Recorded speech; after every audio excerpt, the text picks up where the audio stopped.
Ninth class के सभी बच्चों को मेरा नमस्कार।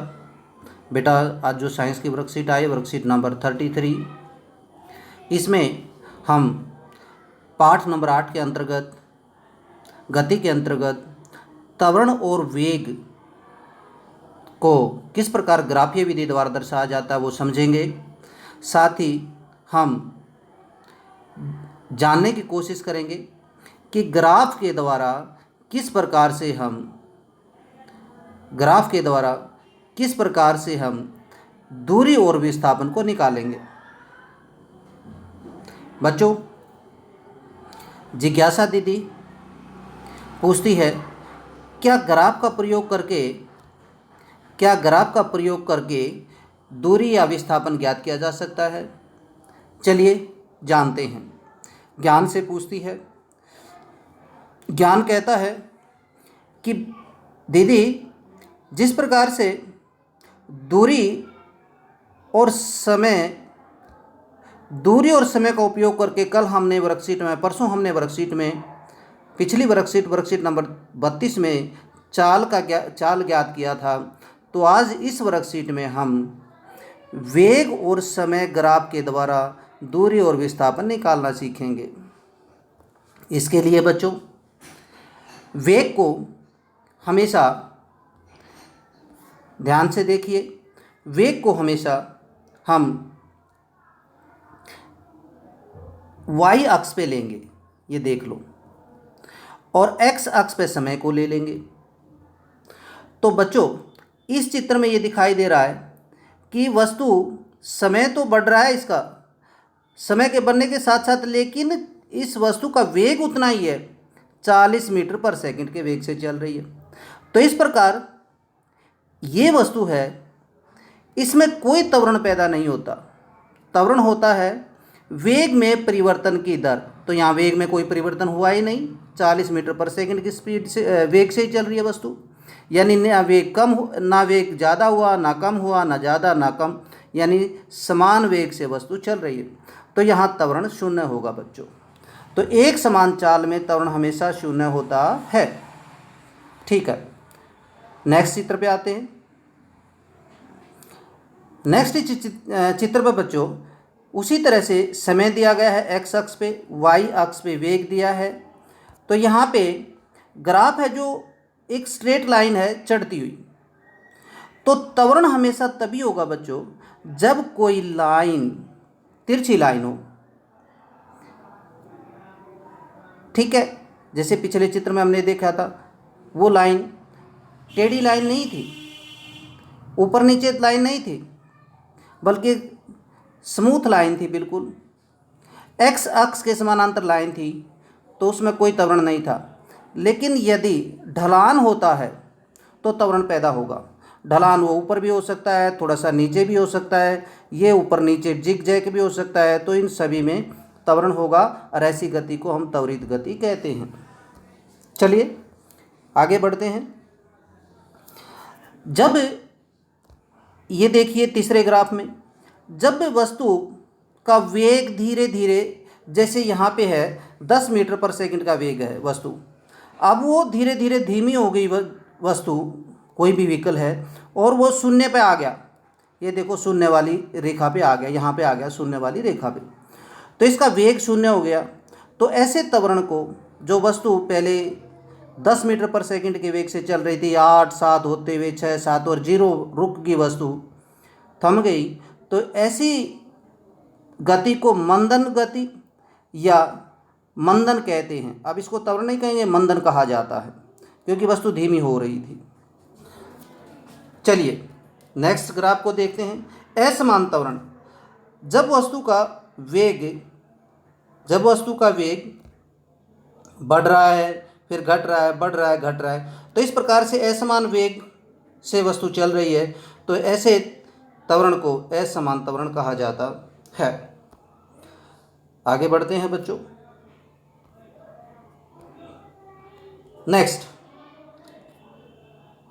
नेक्स्ट में हम जानने की कोशिश करेंगे बच्चों,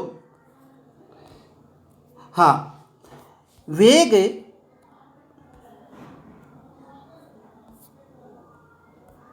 ज़्यादा बड़ा हो रहा है, कोई बात नहीं। हाँ, अब हम जानने की कोशिश करेंगे बच्चों, एक समान वेग से हम दूरी और विस्थापन को कैसे निकालें। प्यारे बच्चों, ये एक समान वेग है और इसे हमने दूरी और विस्थापन निकालने के लिए कोई दो बिंदु चुन लीजिए। जैसे एक बिंदु ये चुन लिया, यहाँ से लेके ये रेखा आ गई, एक बिंदु ये चुन लिया, यहाँ से लेके ये रेखा आ गई, और एक ये चतुर्भुज बन गई। इस चतुर्भुज का जो क्षेत्रफल निकलेगा वो उसकी दूरी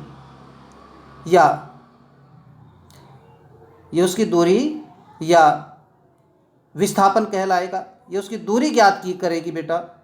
अभी ध्यान दें, कैसे दूरी तय करेगी, थोड़ा सा वो भी जानने की कोशिश करते हैं।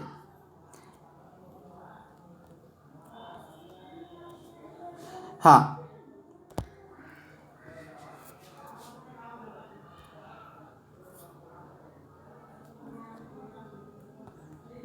अब इसमें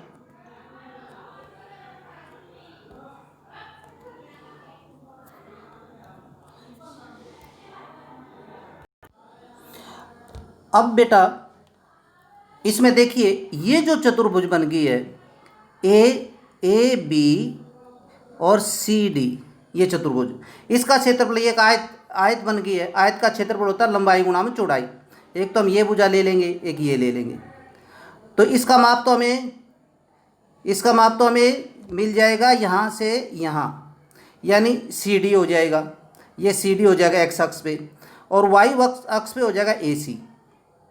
तो 40 में से 0 गए, ये तो आ गया 40, ठीक है। और सी डी हो जाएगा ये T2 माइनस T1, यानी 4 माइनस 1, 4 माइनस 1.2 पे है ये, तो 4 माइनस 1.2, इस तरह हम कैलकुलेट करेंगे तो ये 112 किलोमीटर आ जाएगा, ठीक है।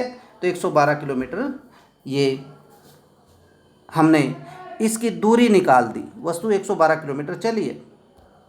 चलिए नेक्स्ट ग्राफ को देखने की कोशिश करते हैं। हाँ, इस ग्राफ में हमने निकालना है बच्चों उसी तरह से, यदि एक समान वेग नहीं है वस्तु का और त्वरण पैदा हो रहा है, तो उसका ग्राफ ऐसे आएगा।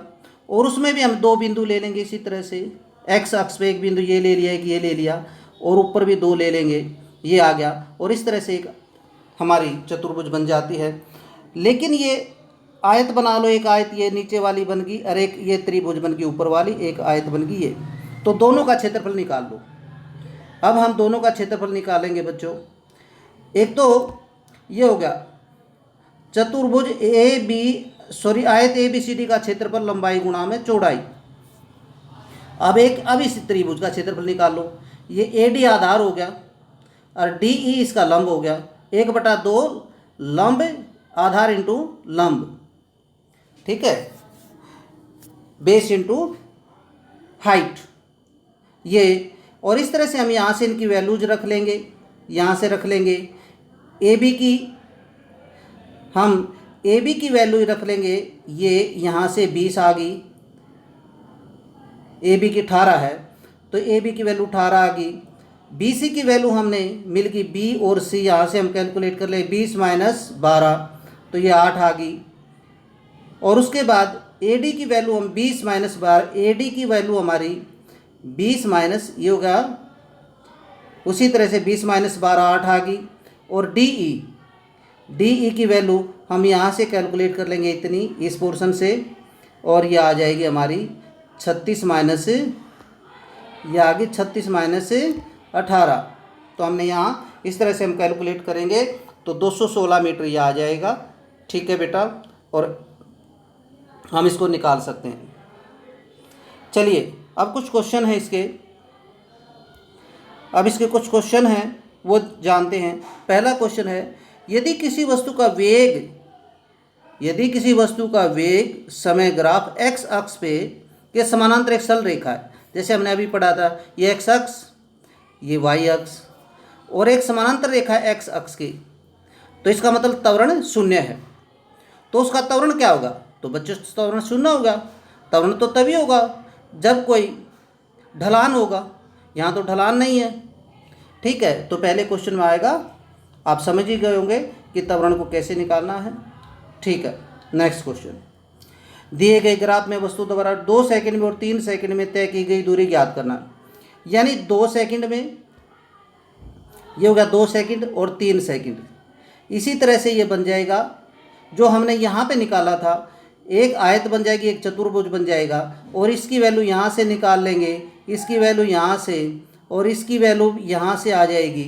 तो इस तरह से हम कैलकुलेट करेंगे इसी क्वेश्चन की तरह, तो क्वेश्चन नंबर 2 भी हमारा हल हो जाएगा। क्वेश्चन नंबर 3 पे आते हैं। वेग समय ग्राफ का ढाल कौन सी भौतिक राशि दर्शाता है?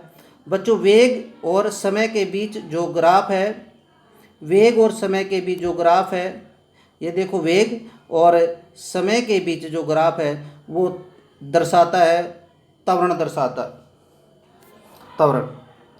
ठीक है, क्वेश्चन नंबर 4, किसी वस्तु की त्वरित तथा मंद गति को वेग समय ग्राफ द्वारा दर्शाइए।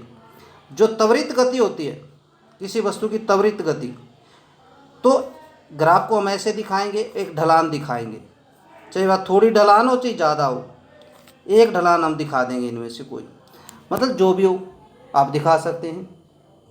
लेकिन मंदन गति का जो ग्राफ है प्यारे बच्चों, मंदन जो गति है, हम वाई एक्स और एक्स अक्ष लेके, एक्स अक्ष वाई अक्ष लेके, और मंदन गति का हम यहाँ से दिखाएंगे बच्चों, इस तरह से होता हुआ शून्य पर आ जाएगा ये।